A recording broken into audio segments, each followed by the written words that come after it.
ಕನ್ನಡ ಸಿನಿಮಾಗೆ ಮಾತ್ರ ಆಡಿಯನ್ಸ್ ಥಿಯೇಟ್ರಿಗೆ ಬರ್ತಾ ಇಲ್ಲ ಅಂತ ಹೇಳ್ತೀವಿ. ಅದೇನು ನನಗೆ ಆ ಮಾತು ಮೇಲೆ ಸತ್ಯವಾಗ್ಲೂ ನಂಬಿಕೆ ಇಲ್ಲ ಸರ್.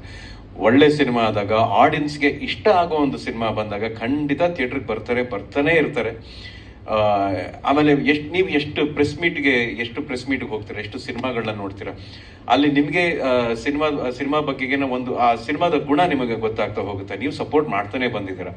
ಹಾಗಾಗಿ ಆಡಿಯನ್ಸ್ ಥಿಯೇಟ್ರಿಗೆ ಬರ್ತಾ ಇಲ್ಲ ಅನ್ನೋದಾಗ್ಲಿ, ಸಿನಿಮಾ ಇಂಡಸ್ಟ್ರಿ ಸ್ವಲ್ಪ ಈ ಥರ ಎಲ್ಲೋ ಇನ್ನೊಂದು ಹಾದಿಲಿ ಹೋಗ್ತಾ ಇದೆ ಅನ್ನೋದಾಗ್ಲಿ, ಯಾವುದೇ ಕಾರಣಕ್ಕೂ ಆಡಿಯನ್ಸ್ಗೆ ಹೋಗೋದು ಬೇಡ. ಯಾಕಂದ್ರೆ ನಾವು ಏನು ಹೇಳ್ತೀವೋ ಅದೇ ಆಡಿಯನ್ಸ್ಗೆ ತಲುಪೋದು.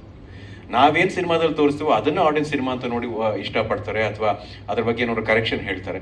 ಆ ರೀತಿ ಒಂದು ಬಹಳ ಆರೋಗ್ಯಕರವಾದಂಥ ಒಂದು ವಾತಾವರಣಕ್ಕೆ ಇನ್ನೂ ಸಿನಿಮಾ ಇಂಡಸ್ಟ್ರಿನ ಕರ್ಕೊಂಡು ಹೋಗಬೇಕು ಅನ್ನೋ ಒಂದು ಉದ್ದೇಶದಿಂದ ನಾನು ಈ ಮಾತನ್ನು ನಿಮ್ಮಲ್ಲಿ ತೋಡ್ಕೋತಾ ಇದ್ದೀನಿ ಅಷ್ಟೇ.